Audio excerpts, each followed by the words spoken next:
Hello, everyone. Hope you're all well on this early Monday morning. I wanted to cover several things. I'm going to give some updates that I didn't get to yesterday.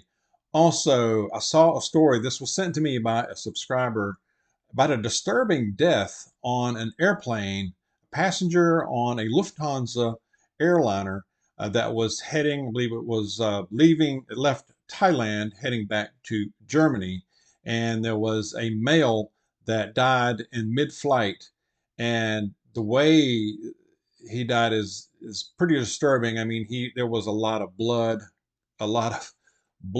coming from his mouth and his nose, and it was just sounded terrible. I'm going to go a little bit more into that, but first, a couple of things. I've been hearing some other channels as well talk about food shortages. Now,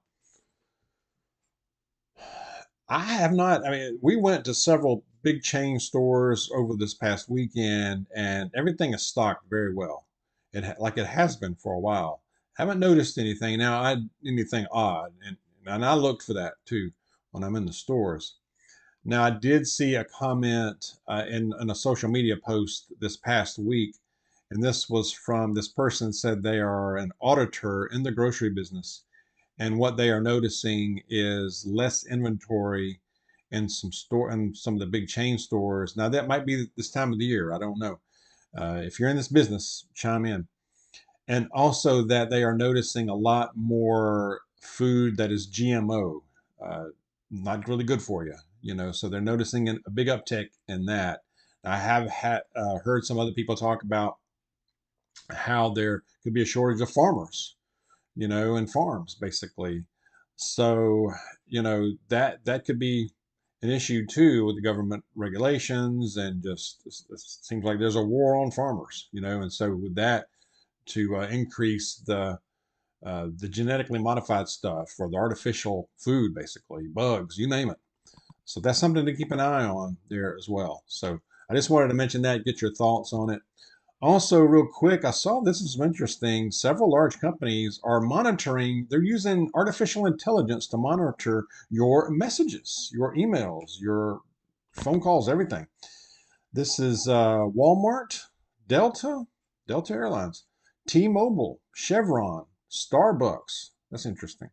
Nestle Corporation, AstraZeneca, all using artificial intelligence to monitor employee messages. Now, they monitor employee communications across several different other platforms like Slack. I'm not familiar with Slack. I don't know.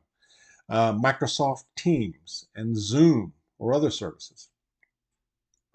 Now, that's probably not every company that does it. Those are just some large known name brand companies that are using artificial intelligence to listen to everything you're saying. Yeah. So it makes you wonder who else is, and does it end just at work? Are they listening to your phone calls, your personal calls, what you're doing at home? Who knows? But this artificial intelligence is something I think it's going to be transformative, and I think it could have some good applications, but my concern is that it's going to be used for nefarious purposes, which it already is, we know, so. And we're in for something, I tell you. We really are in a lot of ways, but this is one of them. All right, I got to give this story. This is a passenger dies in mid-flight after liters of blood erupt from his mouth and nose. This sounds pretty graphic. Now, um, this is a Lufthansa airliner, and it was flying from Thailand, I think Bangkok, Thailand, going back to Germany. Now, this guy was a German man, a German national, 63 years of age, and witnesses say that he didn't look well. The flight attendants noted that he didn't look well. It seemed like something was wrong with him when he was coming on the flight, and I think it sounded like somebody asked him, like, "Are you okay?" And we're boarding for a long flight here, and he indicated that he had to rush to get on the plane, and that's why he wasn't feeling well. But then they said he went to the bathroom and visibly ill. And then they said all of a sudden this guy just erupts blood from the mouth, the nose. They said the flight attendants, I mean, leaders, this guy's bleeding out right in front of everybody. So I'm sure it was a horrifying thing. They say people were screaming. I can imagine. They said some flight attendants tried to use CPR on him. I can't imagine. I don't know about that. But anyway, they said that they tried to use CPR on him. They had a doctor. There was a doctor on the flight, but he could do very little. They said this guy just basically died right there. And but anyway, the articles that I've seen, now this has been reported on several media sources. It's not that easy to find, and I haven't found any. This happened a couple of days ago, and I haven't found any updates to it. If you guys have, please share. But my suspicion is that we won't have any more. We won't hear anything else about this unless it's become something bigger, something to it. But is this an isolated case? What made this guy pass away in this fashion? To me, the first thing that came to my mind is hemorrhagic fever, because if you read about and I'm not a medical expert or professional, at all, but if you read about hemorrhagic fever, it kind of describes that. So I don't know. Something I wanted to make you guys aware of, because this is not being reported that much. This is a New York Post article, but then there were some other media outlets that were also, because I researched it, and it's other, I think, the Yahoo, Reuters, so there's a few others that did report it. So apparently it did happen. So I double check, I triple check, before I tell you all about something. But yeah, so what do you think about that? Let me know in the comments. That's disturbing. That's the best word I can use for that. That's disturbing. I can imagine if you're on that flight. But a couple of other updates also. How long is Biden going to last? I mean, this guy is he's melting down in real time in front of us. There's a Texas representative, Ronnie Jackson. I think he's the one, or he was referring to, or he might be the one talking about a White House. There's a former White House physician is saying that Biden has serious, quote unquote, serious issues, no doubt. He's not cognitively fit to be president. He's not the same man that he was when he was vice president, definitely. This is a real national security issue. Yeah, it is. Yeah, it is. Big time. This guy's not fit. He's really in charge. Who is? Who's making decisions? He's not.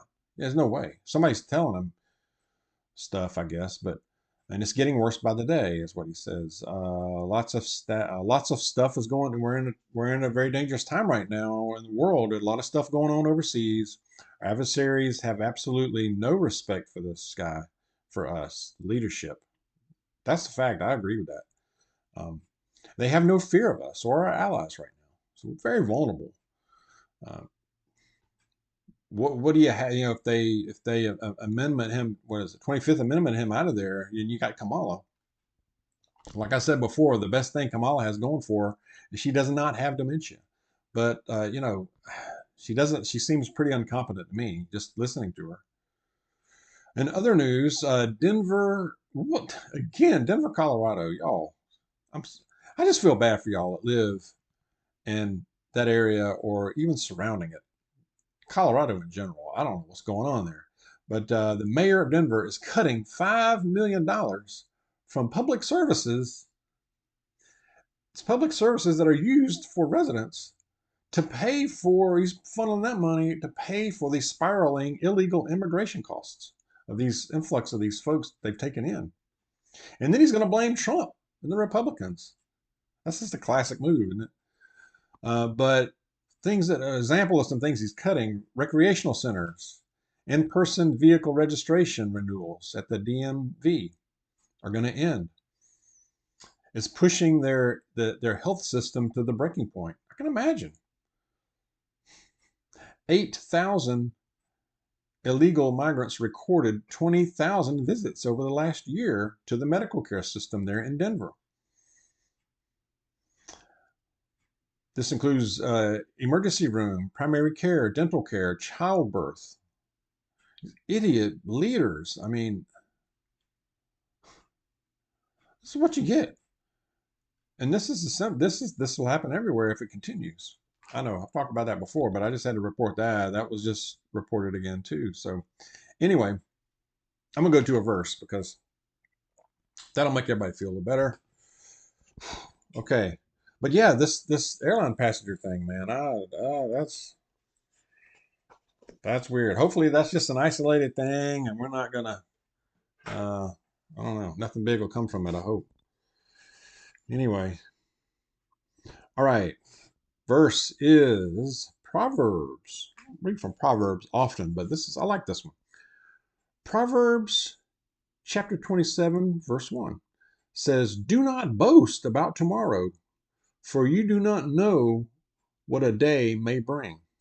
Man, that's the truth. We don't know what a day is going to bring. We can make plans, and God has other plans, or we think we're about to do this, and no, nope, we're not. So we just don't know what tomorrow is going to bring. We're not promised tomorrow either, are we? So we must be ready. And then the prayer at the bottom says, "Lord, teach me to live in the present every day and cherish every moment I'm given." Amen. Every day. It's the Lord has made for us. So has made this day. So keep that in mind and be ready. Live in the moment. All right. As well. And keep close to Jesus for sure. All right. Let's keep in prayer. Share your thoughts. Share your thoughts on these stories. Let's be safe out there. God bless you. I'll see you soon.